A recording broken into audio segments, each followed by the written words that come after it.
नमस्कार, आप देख रहे हैं इंडिया न्यूज। आपके साथ मैं हूं रवि ठाकुर। पाकिस्तान की सियासत और फौज के भीतर चल रही खींचतान अब एक खूनी संघर्ष और भयानक साजिशों का रूप ले चुकी है। पाकिस्तान के पूर्व सैन्य अधिकारी अक्सर अपने बयानों से पाकिस्तानी सेना की नींद हराम करने वाले रिटायर्ड मेजर आदिल राजा ने ऐसा खुलासा किया जिसने न सिर्फ पाकिस्तान बल्कि हिंदुस्तान के सुरक्षा गलियारों में भी हलचल मचा दी है। आदिल राजा ने सीधा निशाना पाकिस्तान के मौजूदा army chief general Asim Munir पर साधा है। उनका दावा है कि जनरल मुनीर ने अपनी कुर्सी बचाने और भारत को उकसाने के लिए कश्मीर के पहलगाम में हमला करवाया था। इतना ही नहीं, राजा ने पाकिस्तानी फौज के अंदर हो रही मौत का ऐसा आंकड़ा पेश किया जिसे सुनकर किसी भी देश की सेना के होश उड़ जाएं। मेजर आदिल राजा ने सबसे सनसनीखेज दावा भारत के खिलाफ रची गई साजिश को लेकर किया है। राजा ने साफ शब्दों में कहा कि जनरल आसिम मुनीर ने पहलगाम के अंदर हमला करवाया। उन्होंने कहा कि इस पर सबूत दिए हैं, स्टोरी ब्रेक की है और मैं आज भी अपनी बात पर कायम हूं। राजा के मुताबिक जनरल मुनीर की यह रणनीति फॉल्स फ्लैग ऑपरेशन या उकसावे की कार्रवाई का हिस्सा है। उनका कहना है कि इंडिया में जाकर कुछ ना कुछ तो करना है ताकि इंडिया रेस्पॉन्ड करे।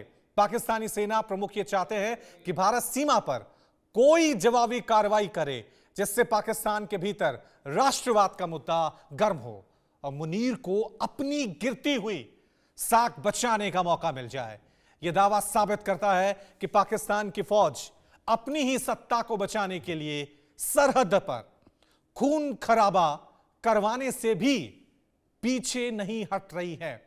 तो किस तरह से एक के बाद एक नए खुलासे पाकिस्तान के इन तानाशाहों के खिलाफ हो रहे हैं कि पहलगाम में जो आतंकी हमला हुआ था वो आसिम मुनीर जो पाकिस्तान आर्मी के चीफ हैं, उन्होंने अपनी कुर्सी बचाने के लिए किया था।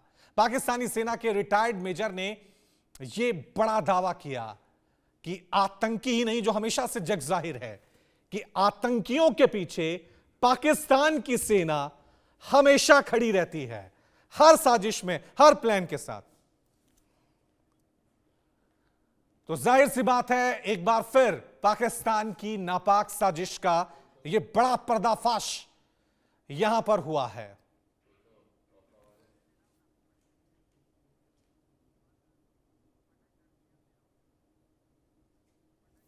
तो पहलगाम हमले में यह बड़ा खुलासा हुआ है। चलिए आपको बताते हैं क्या क्या बड़े खुलासे हुए हैं। पाकिस्तान के पूर्व मेजर का यह बड़ा खुलासा।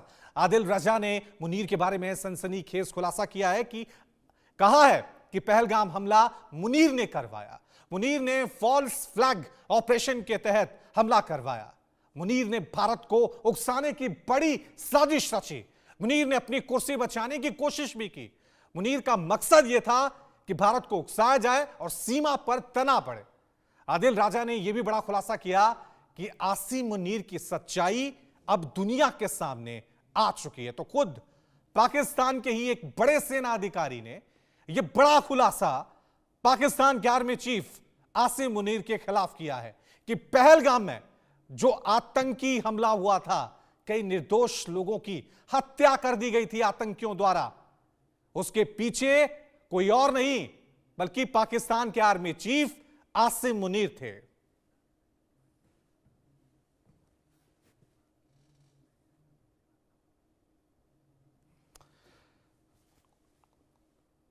तो डिफेंस एक्सपर्ट संजीव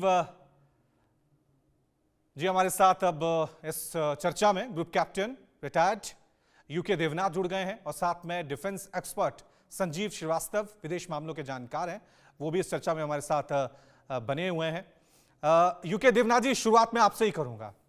यह तो जग जाहिर सी बात थी, लगातार हम कहते रहते हैं कि पाकिस्तान की तरफ से टेररिज्म को सपोर्ट किया जाता है, मदद की जाती है, लेकिन टेररिस्ट के साथ पाकिस्तानी आर्मी खुद शामिल हो जाए और उसमें पाकिस्तानी आर्मी चीफ आसिम मुनीर, यह अपने आप में बताता है कि पाकिस्तान कितना बड़ा खतरा न सिर्फ भारत के लिए बल्कि पूरी दुनिया के लिए हो गया।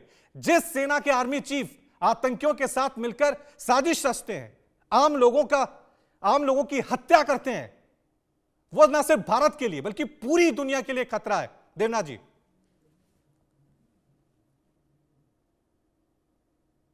हमेशा टेररिस्ट को, चाहे वो किसी भी टेरर ग्रुप के हों, आजकल हम ज़्यादातर जैश ए मोहम्मद, लश्कर-ए-तौबा का नाम सुनते हैं, लेकिन पाकिस्तान में कम से कम 18 ऐसे टेररिस्ट ग्रुप हैं जिनको पाकिस्तान की अलग-अलग सरकारों ने अलग-अलग समय पर ट्रेनिंग दी, पैसा दिया, हथियार दिया और शेल्टर दिया। ये सब आतंकवादी जो ग्रुप हैं, इनको पाकिस्तान अपनी स्टेट पॉलिसी का एक हिस्सा मानता है। दुनिया में शायद पाकिस्तान कुछ ही उन गिने-चुने देशों में से हैं जहां आतंकवादियों को जो स्टेट है यानी जो सरकार है वो अपने हथियार के हिसाब से इस्तेमाल करती है, वो भी खुलेआम। दुनिया के कई ऐसे देश हैं जहां पर प्राइवेट आर्मीज को सरकार पनाह देती है। जैसे रशिया में हम वैगनर आर्मी का नाम सुनते हैं, लेकिन आतंकवादियों को पनाह देना ये शायद पाकिस्तान का एकमात्र अधिकार होगा। हाँ, पाकिस्तान की आर्मी को मालूम है कि वो डायरेक्ट कन्फ्रंटेशन भारत के साथ नहीं कर सकते, इसीलिए उन्होंने कहा है कि हम आतंकवादियों का इस्तेमाल करते हुए भारत को 1000 कट दे देंगे। ये तो उनके बड़े बड़े नेताओं ने भी आके बोला है। पाकिस्तान आर्मी की एक और सुविधा है आतंकवादियों के साथ। जब भी पाकिस्तान आर्मी को लगता है कि उनको पाकिस्तान के दूसरे जो इंस्टीट्यूट्स हैं, चाहे जुडिशरी हो या कोई पॉलिटिकल पार्टी हो या पार्लियामेंट में चैलेंज मिल रहा है, तो वो तुरंत जनता को अपने साथ करने के लिए भारत में एक आतंकवादी कार्रवाइयों को अंजाम दे देते हैं। इससे क्या होता है कि पाकिस्तान की आम आवाम वो सोचती है, अरे सिर्फ पाकिस्तान की आर्मी है जो कि भारत से पाकिस्तान को बचा सकती है। और आम लोग क्या सोचते हैं, अरे सिर्फ पाकिस्तान की आर्मी है जो कि कश्मीर को एक दिन पाकिस्तान से मिला सकती है। तो आम आदमी की सपोर्ट जब पाकिस्तान की आर्मी को चाहिए होती है, भारत में इस तरह का कार्रवाई ट्रिगर कर देते हैं। जी रवि जी। संजीव जी, आपकी तरफ मैं रुख कर रहा हूं। संजीव जी, ठीक है, ये तो जग जाहिर है, लेकिन हमने देखा था जब ऑपरेशन सिंदूर हुआ था, पहलगाम वाला मामला हुआ था, अमेरिका में गए थे, आसिम मुनीर गए थे, उनके प्रधानमंत्री गए थे, बड़ा वेलकम हुआ था उनका। तो पूरी दुनिया को यह समझ नहीं आता है कि किस देश को हम सपोर्ट कर रहे हैं। पाकिस्तान एक ऐसा मुल्क बन गया है कि न सिर्फ हिंदुस्तान के लिए, कश्मीर के लिए, बल्कि पूरी दुनिया के लिए खतरा पैदा हो गया, क्योंकि जिस देश के आर्मी चीफ सेना के साथ मिलकर आम लोगों की हत्या करते हैं, उनके खिलाफ साजिशें रचते हैं, वो पूरी दुनिया समझ क्यों नहीं पा रही? क्यों फिर पाकिस्तान को सपोर्ट किया जाता है? ऑपरेशन सिंदूर के बाद कितने बिलियन का कर्जा पाकिस्तान को दे दिया गया था? देखिए रवि जी, पाकिस्तान पूरे अंतर्राष्ट्रीय समुदाय में एक्सपोज्ड है।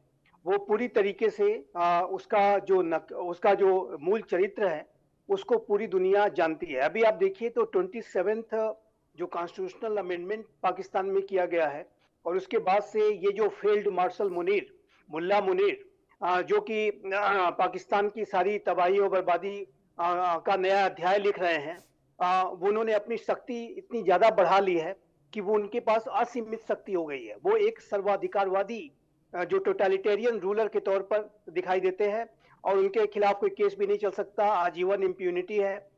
और सुप्रीम कोर्ट जहां पे कुछ उनके विरुद्ध कोई कार्रवाई हो सकती थी, उसको भी उन्होंने डिवाइड कर दिया है।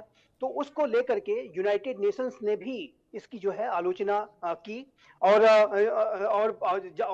विश्व में जो सारा अंतर्राष्ट्रीय समुदाय है इस बात को जानता है। यूनाइटेड स्टेट्स ऑफ अमेरिका के ऊपर जो विश्व का सबसे बड़ा आतंकी हमला हुआ था, 9/11 का जो 2001 में हमला हुआ था, उसका मेन मास्टरमाइंड, दुनिया का सबसे बड़ा आतंकी ओसामा बिन लादेन, उसी पाकिस्तान के एबटाबाद में एक मिलिट्री एकेडमी के पास जो है चैन से रह रहा था, और पाकिस्तान ने उसे शरण दे रखी थी। अमेरिका ये जानते हुए भी कि पाकिस्तान आतंकवाद का एपी सेंटर है, और पाकिस्तान में आज भी यूनाइटेड नेशन सिक्योरिटी काउंसिल के द्वारा डेजिग्नेटेड जितने भी ग्लोबल टेररिस्ट हैं उसमें आधे से ज्यादा अभी भी पाकिस्तान में है। उसके बावजूद भी यदि अमेरिका पाकिस्तान को अपना सपोर्ट देता है, ये डबल फेस अमेरिका का हो या पाकिस्तान का हो, वो अपने आप में कई तरह के सवाल खड़े करता है। आप हमारे साथ बने रहे। लेकिन एक और बड़ी खबर इस वक्त आ रही है, बरेली हिंसा से जुड़ी हुई है बड़ी खबर आपको बता दें। बिना मंजूरी के बारात घर उस वक्त वहां पे बनाए गए थे, बड़ा खुलासा हुआ है। बड़ी संख्या में पुलिस फोर्स तैनात कर दी गई है बरेली में। बुलडोजर एक्शन जो है वो लगातार जारी है। तौकीर रजा के करीबी पर यह बुलडोजर एक्शन देखने को मिला है। तो एक बार फिर योगी सरकार का बुलडोजर देखने को मिला है। बड़ी संख्या में इस कार्रवाई के दौरान वहां पर पुलिस फोर्स तैनात की गई है। यूपी के बरेली में हिंसा हुई थी, जिसके बाद एक के बाद एक कई बड़ी गिरफ्तारियां भी हुई थी। तौकीर रजा के करीबियों के खिलाफ अब सरकार की तरफ से, प्रशासन की तरफ से यह एक्शन लिया गया है। बिना मंजूरी के कई बारात घर जो बनाए गए थे, यानी जो अतिक्रमण हुआ था, गैर कानूनी थे, उन तमाम बारात घरों को अब बुलडोजर के जरिए सरकार के द्वारा नेस्ता नाबूद किया जा रहा है। चलिए इस खबर पे और ज्यादा जानकारी के लिए सीधा रुख करते हैं मेरे सहयोगी आलोक गुप्ता का। आलोक, जरा बताएं, क्योंकि एक के बाद एक हम देख रहे हैं बुलडोजर एक्शन तेज हो गए योगी सरकार के। जी बिल्कुल, आपको बता दें कि यहाँ पर सैफ अली खान है, उनका बड़ा बैंकेट हॉल है पुराना शहर में। हम खड़े हुए हैं, थाना बारात एरिया हमारे पीछे आप देख सकते हैं। भारी संख्या में यहाँ पर जो फोर्स है वो तैनात है और बुलडोजर भी खड़ा हुआ है। जल्दी बुलडोजर की कार्रवाई देखने को मिल सकती है, लेकिन यहाँ पर जो लोग हैं जिनका ये बना हुआ है, उनका साफ कहना है कि हमारे कागजात पूरे हैं और फिर भी डीजीए द्वारा ये गलत कार्रवाई की जा रही है। लेकिन पुलिस प्रशासन मौजूद है, अधिकारी मौजूद है, उनका कहना है कि बारात घर अवैध है और इसके खिलाफ कार्रवाई की जाएगी। आप देख सकते हैं, मैं आपको लाइव तस्वीरें अपने दर्शकों को दिखा रहे हैं कि बुलडोजर की कार्रवाई ये बहुत शुरू होने वाली है। बुलडोजर जो है वो जो अवैध निर्माण है उसको तोड़ने के लिए जा रहा है। लाइव तस्वीरें हम अपने दर्शकों को दिखा रहे हैं। ये अंदर बच गया वो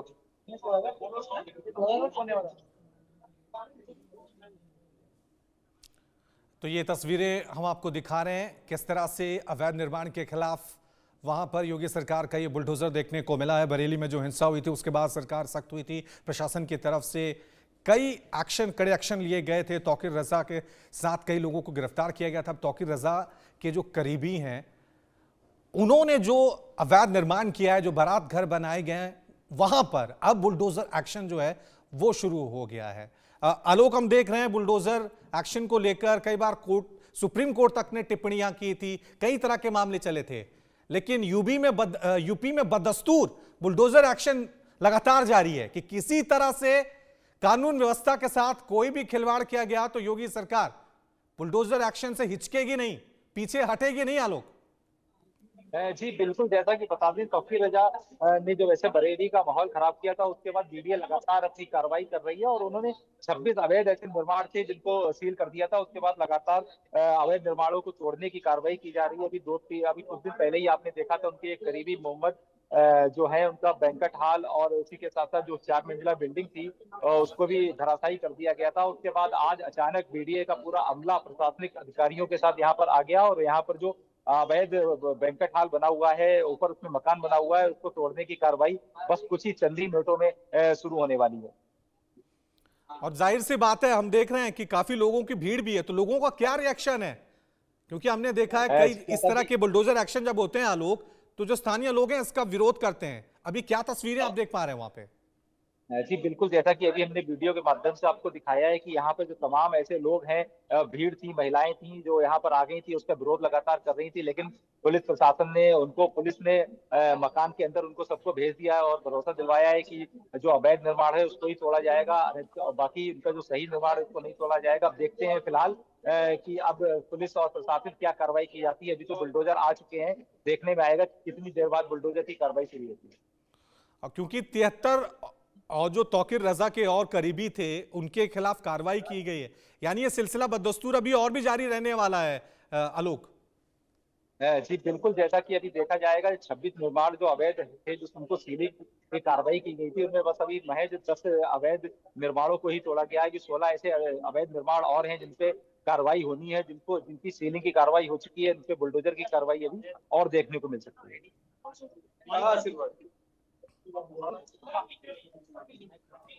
ठीक है आलोक, तो दोबारा लौटेंगे आपसे अपडेट के लिए। बड़ी खबर बरेली से, जहां पर बुलडोजर एक्शन एक बार फिर देखने को मिल रहा है। रुक करते हैं पाकिस्तान से जुड़ी बड़ी खबर पर। एक बार फिर पाकिस्तान की सियासत और फौज के भीतर चल रही खींचतान अब एक खूनी संघर्ष और भयानक साजिशों का रूप ले चुकी है। पाकिस्तान के पूर्व सैन्य अधिकारी और अक्सर अपने बयानों से पाकिस्तानी सेना की नींद हराम करने वाले रिटायर्ड मेजर आदिल राजा ने ऐसा खुलासा किया है जिससे न सिर्फ पाकिस्तान बल्कि हिंदुस्तान के सुरक्षा गलियारों में भी हलचल मच गई है। आदिल रजा ने सीधा निशाना पाकिस्तान के मौजूदा army chief general Asim Munir पर साधा है। उनका दावा है कि जनरल मुनीर ने अपनी कुर्सी बचाने और भारत को उकसाने के लिए कश्मीर के पहलगाम में हमला करवाया। उसी पे हमारा डिस्कशन जारी है। देवगन साहब हमारे साथ बने हुए हैं, संजीव जी हमारे साथ बने। संजीव जी, आपकी तरफ मैं एक बार फिर रुख करूंगा और सवाल मेरा वही था कि बार बार पाकिस्तान के अंदर साजिशें रची जाती हैं, आतंकियों को पाला पोसा जाता है। उसामा बिन लादेन कहां मिला था, यह अमेरिका को भी पता था। तालिबान के साथ अभी क्या हो रहा है ये पूरी दुनिया जानती है। लेकिन फिर भी हम देखते हैं, चाहे चाइना की तरफ से, चलिए चाइना तो दोस्त है पाकिस्तान का, लेकिन अमेरिका जैसी कंट्री जो कहता है कि हम टेररिज्म के खिलाफ लड़ते हैं, वो भी पाकिस्तान को सपोर्ट करता है। अब खुद जब ये चीजें खुलासे हो रहे हैं कि आतंकी साजिशों में टेररिस्ट ही नहीं, पाकिस्तानी आर्मी पूरी तरह से शामिल है। जी जी, देखिए ये बात बिल्कुल स्पष्ट है कि यूनाइटेड स्टेट्स ऑफ अमेरिका के पाकिस्तान के आतंकवाद के संदर्भ में जो उसकी नीति है उसमें डबल स्टैंडर्ड्स हैं, उसमें दोहरा चरित्र स्पष्ट रूप से दिखाई देता है। और यूनाइटेड स्टेट्स ऑफ अमेरिका के ऊपर जो सबसे बड़ा आतंकी हमला 9/11/2001 का हुआ था, उसका जो main mastermind Osama bin Laden उसी पाकिस्तान के एबटाबाद में, जैसा कि मैं कह रहा था, कि पाया गया था। और अभी भी जो यूनाइटेड नेशन सिक्योरिटी काउंसिल के द्वारा डेजिग्नेटेड जितने भी ग्लोबल टेररिस्ट हैं उसमें से आधा से भी ज्यादा अभी भी पाकिस्तान में मौजूद है। और पाकिस्तान आतंकवाद का एपी सेंटर है।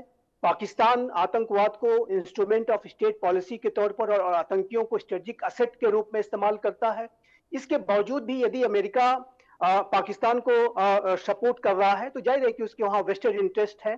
और अमेरिका ने पाकिस्तान की जो टेरिटरी का जो इस्तेमाल है वो अपने अनेक वेस्टेड इंटरेस्ट के लिए, अपने स्ट्रेटेजिक पर्पजेस के लिए किया है। चाहे वो अफगानिस्तान के सिचुएशन को डील करने का विषय हो, चाहे वो ईरान का विषय हो, चाहे वो सेंट्रल एशिया और चाइना की गतिविधियों पर नजर रखने की बात हो, हर जगह जो है अमेरिका के द्वारा पाकिस्तान की टेरिटरी का एक्सप्लॉयटेशन, मैं कहूंगा, वो किया गया है। उसी तरीके से जो पाकिस्तान के न्यूक्लियर एसेट्स हैं, जो पाकिस्तान के न्यूक्लियर वेपन्स हैं, उसके ऊपर भी एक क्लोज वॉच और रादर कंट्रोल रखने के लिए भी अमेरिका पाकिस्तान में अपने एंगेजमेंट्स को बनाए रखना चाहता है। और लेकिन इस प्रक्रिया में जो रवि जी बहुत स्पष्ट है कि जो आतंकवाद के विरुद्ध वैश्विक जो लड़ाई है वो कमजोर पड़ती है। इस तरीके के डबल स्टैंडर्ड्स रखने से अमेरिका के अंदर कोई अगर हमला हो जाता है तो अमेरिका तो उसके विरुद्ध जीरो टॉलरेंस का रुख अपनाते हुए आतंकियों को ढूंढने के लिए। संजीव जी, डोनाल्ड ट्रंप ने जिस तरह की कूटनीति अपनाई है वो तो पूरी दुनिया के सामने जगजाहिर है। एक तरफ कहते हैं प्रधानमंत्री मोदी मेरे दोस्त हैं, एक तरफ कहते हैं कि हम आतंकवाद के खिलाफ लड़ रहे हैं, दूसरी तरफ ही प्रधानमंत्री जो पाकिस्तान के प्रधानमंत्री हैं उनका स्वागत करते हैं, आसिम मुनीर के साथ बड़ी बड़ी बैठकें करते हैं, उनकी तारीफों के कसीदे पढ़ते हैं। लेकिन मेरा सवाल यूके देवनाथ जी आपसे है कि जब हमने ऑपरेशन सिंदूर को अंजाम दिया था तो भारतीय इंडियन आर्मी की तरफ से, सरकार की तरफ से एक चीज कही गई थी कि हमने जो अटैक किया है वो सिर्फ टेररिस्ट ठिकानों और टेररिस्ट पे किया है। लेकिन सवाल यह था कि जो इन आर्मी, पाकिस्तान की आर्मी इन टेररिस्ट को सपोर्ट करती है, पालती है, पोसती है, ट्रेनिंग देती है, हमने उनके खिलाफ कोई कार्रवाई नहीं की थी। हमने कहा था कि हमने सीमा नहीं लांगी है। लेकिन क्या वक्त आ गया है क्या कि हम अब पाकिस्तान टेररिस्ट की तरह ही पाकिस्तानी आर्मी को भी ट्रीट करें? रवि जी, ऐसा है कि जैसे ऑपरेशन सिंदूर अभी तक चल रहा है, जहां तक फौज की बात है, फौज, मिनिस्ट्री ऑफ डिफेंस, विदेश मंत्रालय सब मिलजुल कर काम करती है। एक कॉन्सेप्ट है रवि जी जिसको मैं दर्शकों को बताना चाहता हूं। इसे कहा जाता है एस्केलेशन मैट्रिक्स।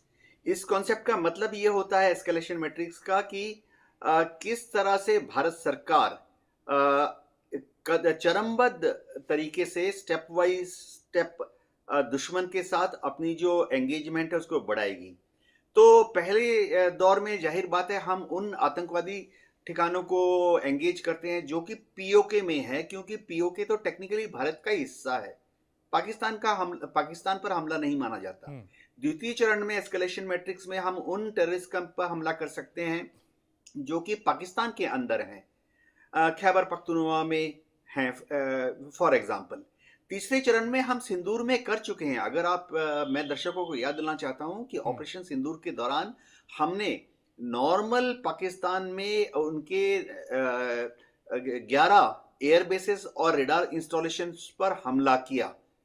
तो ये तीसरा एस्केलेशन मैट्रिक्स हो गया। अभी तक हमने पाकिस्तान आर्मी की छावनियों पर या उनकी ऑर्डिनेंस फैक्ट्रीज पर सीधा हमला नहीं किया। लेकिन वो अगला कदम हो सकता देवनाथ है। जी, हम यही कह ऑपरेशन रहे हैं ना कि सिंदूर चल रहा है अभी। भारत जो है वो नियम कायदे और बड़ी ये समझता है इंसानियत के नाते कि अब पाकिस्तान के नागरिकों को नुकसान ना पहुंचे। पाकिस्तानी सेना को भी लेकर हम एक तरह से एक था डिफेंसिव मोड था कि हमारा जो टारगेट था वो टारगेट सिर्फ टेररिस्ट थे। लेकिन पाकिस्तान आर्मी ने क्या किया था, जम्मू में कितने आम लोगों को निशाना बनाया था, और उसका मकसद ही है पाकिस्तान टेररिस्ट हो या पाकिस्तान आर्मी हो या आर्मी के चीफ हो, उनका तो मकसद यही है ना कि भारत में शांति फैलाएं, तनाव फैलाएं। और उसके बाद कसीदे गढ़े गए थे पाकिस्तान में, उनको बड़ा औहदा दे दिया गया था फील्ड मार्शल का। यह अब हमें समझना होगा कि लड़ाई सिर्फ टेररिज्म से नहीं है, पूरे पाकिस्तान सरकार से, पाकिस्तानी आर्मी से है।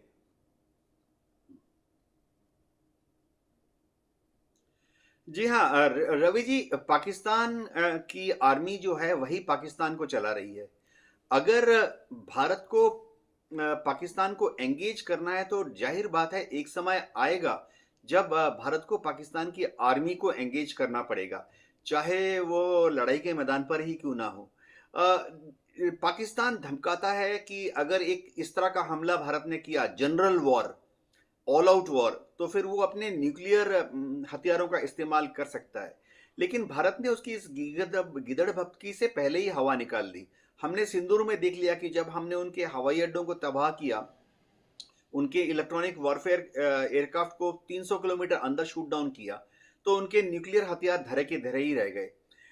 ये जो बात है ऐसी समझनी पड़ेगी कि फिलहाल विदेश मंत्रालय का आकलन है कि पाकिस्तान को हमने शायद एक छोटा सा पाठ पढ़ा दिया है, और अगली बार पाकिस्तान अगर जम्मू एंड कश्मीर में कोई बड़ा आतंकवादी कार्रवाई अंजाम देगा तो हम अगले एस्केलेशन मैट्रिक्स की तरफ अग्रसर हो सकते हैं।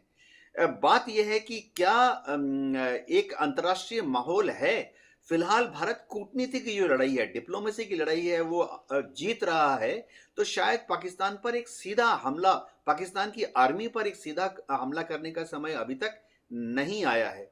अगर हम याद करें, लाल किले हमले के समय में ऑपरेशन सिंदूर चल रहा था, काफी भारतीयों ने सोचा कि शायद अब हम भारत से फिर से पाकिस्तान से बदला लेने के लिए हमला करेंगे, लेकिन भारत सरकार ने लाल किले के हमले को एक आतंकवादी इंसिडेंट यानी आतंकवादी घटना बोला है और आतंकवादी हमला नहीं बोला है। भारत की ये नीति है कि अगर पाकिस्तान भारत पर आतंकवादी हमला करेगा तो फिर हम सिंदूर के तहत फिर से बड़ा हमला करेंगे पाकिस्तान पर। जी ठीक है संजीव जी, आपसे जानना चाहूंगा कि यहाँ पे जो भारत की स्ट्रेटेजी है उसको लेकर विपक्ष ने भी बड़ा निशाना साधा था कि यहाँ थोड़ी डिफेंसिव अप्रोच रह गई थी, अभी हमारे पास मौका था आगे बढ़ने का। अभी जो मौजूदा सिनेरियो है, दिल्ली में बम ब्लास्ट हुआ है और ये खुलासे हो रहे हैं क्योंकि आसिम मुनीर जितने आक्रामक नजर आ रहे हैं, आतंकियों वाली भाषा उनकी तरफ से लगातार बोली जा रही है। वो लगता नहीं किसी आर्मी चीफ की हैं। बाजवा भी आर्मी चीफ रहे थे लेकिन उनकी भाषा उस तरह की नहीं थी। आसिम मुनीर की जो भाषा है, और उसके बाद रक्षा मंत्री राजनाथ सिंह का वो बयान कि सिंध जल्द ही भारत का हिस्सा हो सकता है, ये तमाम बयान भारत की कूटनीति की तरफ से, डिप्लोमेसी की तरफ से क्या मैसेज देते हैं? देखिए, मैसेज रवि जी बहुत ही लाउड एंड क्लियर है, और ऑपरेशन जो सिंदूर 1.0 के बाद राष्ट्र के नाम संबोधन में भारत के प्रधानमंत्री श्री नरेंद्र मोदी ने एक न्यू नॉर्मल की बात कही थी, और उस न्यू नॉर्मल के तहत ये बात बिल्कुल स्पष्ट है कि यदि आने वाले समय में पाकिस्तान के द्वारा कोई बड़ी आतंकी हमले की साजिश रचे जाने के सबूत मिलते हैं तो भारत की जो अगली जो कार्रवाई होगी वो सिर्फ आतंक के ठिकानों पर ही नहीं होगी बल्कि उनके पनाहगारों पर भी होगी। ये बात हमने बहुत स्पष्ट की है, और भारत के जो द्वारा किसी भी तरीके के न्यूक्लियर ब्लैकमेल इत्यादि को हम बिल्कुल और ये साफ मैसेज जो है, हमारी जो आतंकवाद के प्रति और ये साफ मैसेज जो है हमने देखा इंडियन आर्मी की तरफ से दिया गया था। रक्षा मंत्री राजनाथ सिंह ने भी साफ तौर से दे दिया है। अब देखना यह है कि आने वाले वक्त में क्या वाकई में हमें नक्शे बदलते या भूगोल बदलता हुआ नजर आएगा, क्योंकि पाकिस्तान अपनी हरकतों से बाज नहीं है। बहुत बहुत शुक्रिया आप दोनों का हमारे साथ जुड़ने के लिए। छोटा सा ब्रेक ले रहे हैं, आप देखते रहिए।